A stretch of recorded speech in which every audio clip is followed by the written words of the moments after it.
Dobar ден, почитувани наши слушатели и гледачи на програмата во Фокус со Силвана Павловска, независен академски новинар од Мелбурн, Австралија. Денеска би сакала да споделам една статија, чија писател е господинот Блаже Миневски. Статијата излезе во јавноста неодамна, и тоа беше всушност објавена во дневниот весник Нова Македонија, кој излага во Македонија. Насловот на статијата е кој ја фалсификува грчката историја од 1833 година наваму. Тоа е насловот на статијата. Што гледаме прашалник, нели? Се прашуваме, прашање. Која фалсификува грчката историја од 1833 година наваму. Пред 189 години германскиот крал Отон со декрет морал да создава Грци и грчка нација. Баварците и кралот се соочиле не само со проблеми во изградбата на државата, туку и со проблем за изградба на нацијата. Грчкиот идентитет како нација е германски проект. Во 1830 година Франција, Британија и Русија создаваат кралство од неидентификувани народни слоеви под нивна директна управа. А 2 години подоцна, во 1832 година, истите сили заштитнички одобриле заем од 60 милиони франци, од кои најголем дел бил потрошен за војската, баварските службеници, што ги донел кралот Отон со себе, како и за отплата на самиот заем.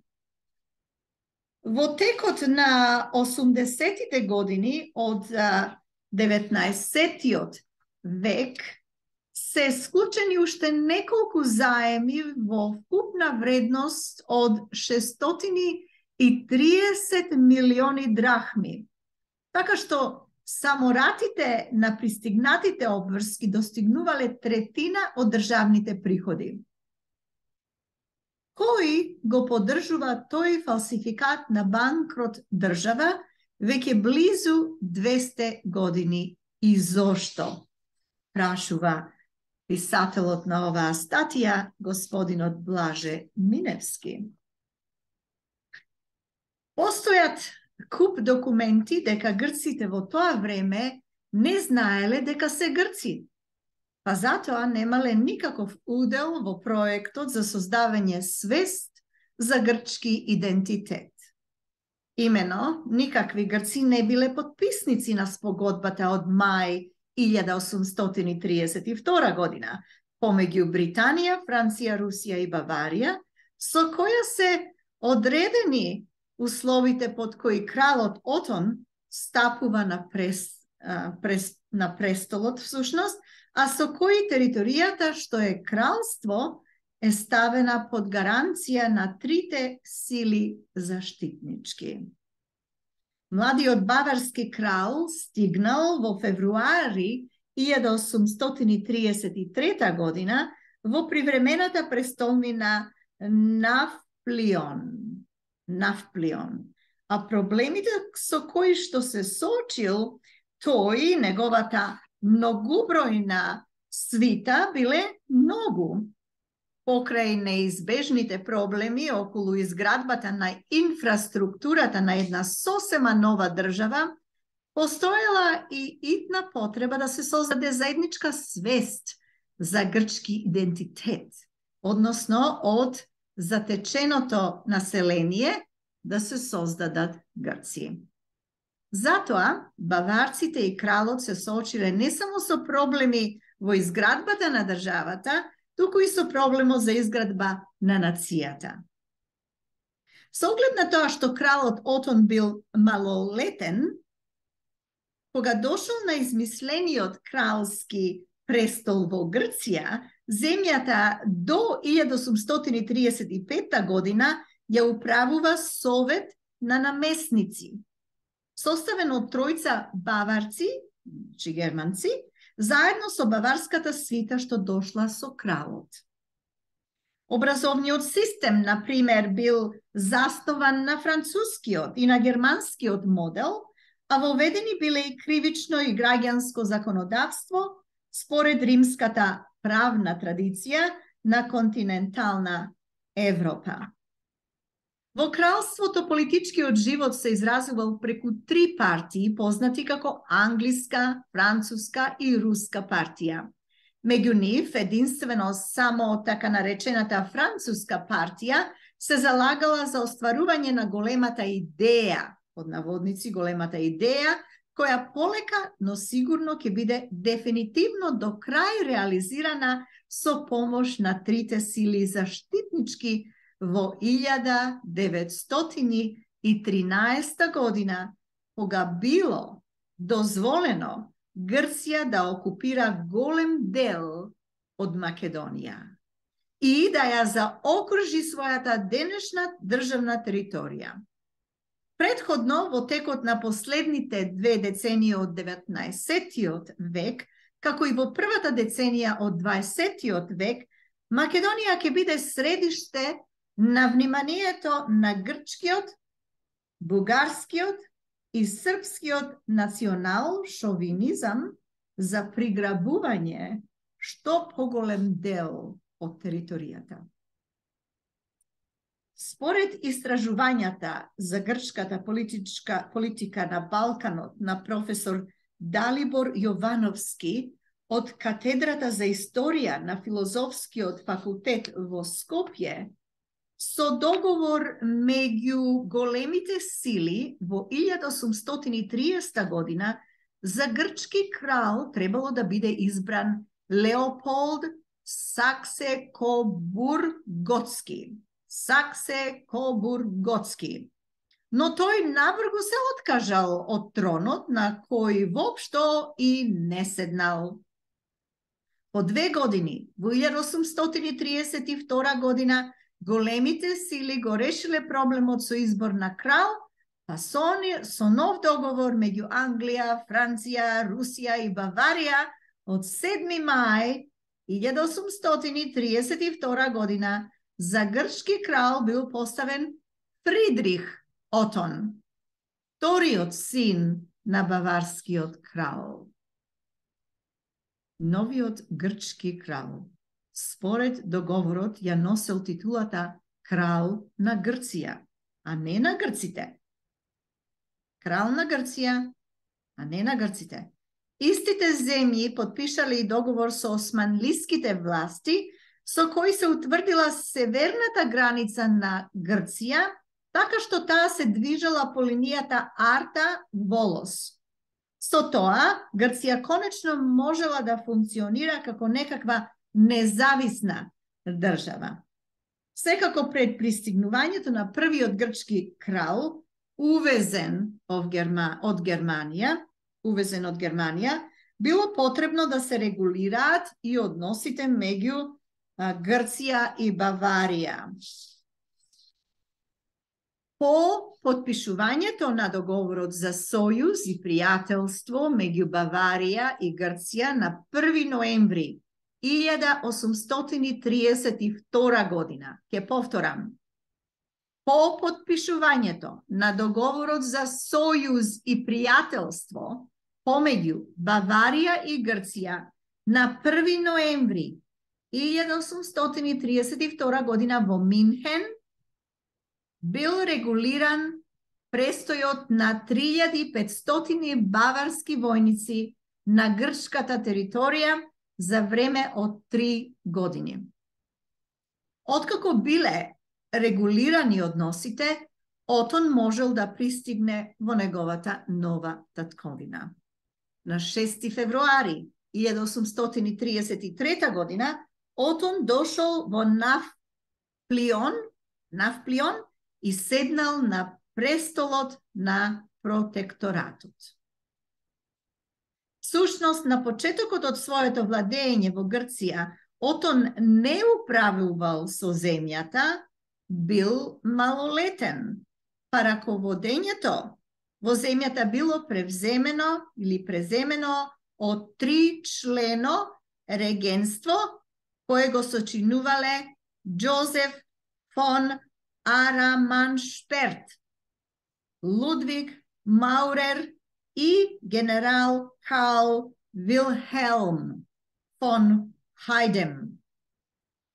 Баварското регенство се соочило со тешка економска и политичка состојба во земјата, во која речиси и немало власт.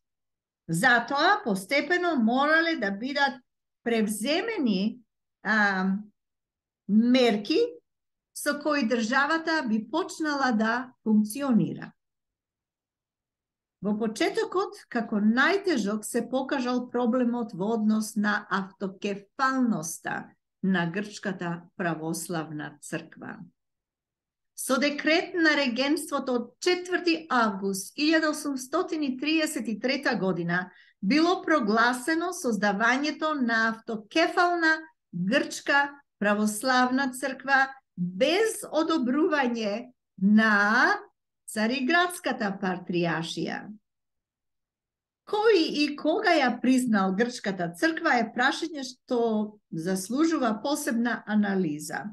Во секој случај, синодот на ново создадената расколничка црква му бил починет на германскиот крал Отон. Со декрет било создадено и посебно министерство за вера, а биле направени и реформи во манастирите. Зад создавањето на автокефалната Грчка православна црква стоеле круговите што биле под англиско и француско влијание. Англиско и француско влијание. Русија не сакала да се согласи со автокефалноста на Грчката црква, сметајќи дека тоа не е во согласност со нејзините интереси, а за тоа имала поддршка и од Цариградската патријаршија. Но и од многу грци во самото кралство кои биле приврзаници на Цариградската патријаршија. Паралелно со изградбата на грчка свест на населението, кон крајот на 1833 година и почетокот на 1834 година, кралскиот протекторат почнал да ги акредитира своите, како да речам, први дипломатски представници во поголемите европски држави. Значи, почетокот на 1834 година, кралскиот протекторат почнал да ги акредитира своите први дипломатски представници во поголемите европски држави. Во меѓувреме, економските и политичките проблеми поврзани со независноста од Османлиската империја биле предмет и на разговори што се воделе во Цариград. Грчкиот представник Зографос во текот на 1834 година водел тешки разговори со портата за проблемите со кои се соочувала поранешната турска провинција, а сега некаква државничка или државичка на Пелопонез. Практичната цел на овие разговори била склучување трговски договор меѓу двете земји, но до тоа не дошло. Портата не сакала да се согласи со барањата на грчката страна, кои го повредувале османлискиот суверенитет, но сепак грчката страна со помош на рускиот пратеник Бутењев успеала, например, да издействува дозвола за назначување конзули. При тоа, од бараните 19 конзулски и вице-конзулски места добиле само 7. Со оваа дозвола Грција почнала да ги испраќа своите први конзули во Османлиската држава, па така на 6 декември 1834 година пристигнал и првиот грчки конзул во Солун, а со тоа и официјално почнува дејствувањето на грчката дипломатија на територијата на Македонија, односно доаѓа до некаква грчка присутност во Македонија. Конзулот Валијанос бил назначен од својата влада за прв грчки конзул во Македонија со седиште во Солун. Следната 1835 година, во јуни, во чест на роденденот и полнолетството на крал Отон, престолнината на Грција била преселена во Атина, во градот Атина, која полека почнала да се издигнува од урнатините. Не само физички, туку и историски, односно со делумно и целосно измислување на делови од историјата, смислена во кабинетите на западните историчари, а во служба на новата така наречена западноевропска цивилизација.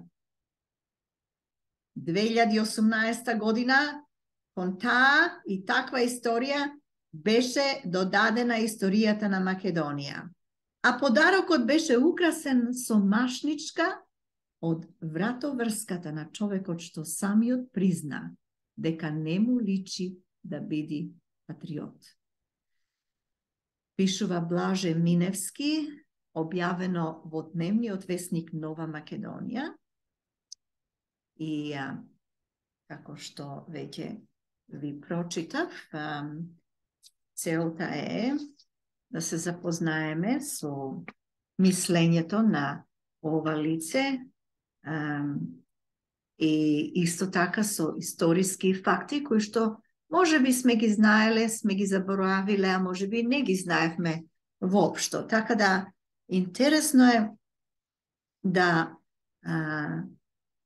што повеќе слушаме факти, историски факти и информации, посебно кога се работи за Македонија и македонскиот народ и случувањата околу Македонија и во самата Македонија при создавањето на новата создадена од западните земји земја, така наречена Грција. Јас ви благодарам за вашето внимание. Ако имате некакви коментари, можете слободно да пишете после ова снимка. Целта ни е да разговараме за овие нешта и за многу други прашања поврзани со нашата култура, историја, јазик, идентитет. Многу поздрав од мене, Силвана Павловска од Мелбурн, Австралија. Се слушаме следниот пат.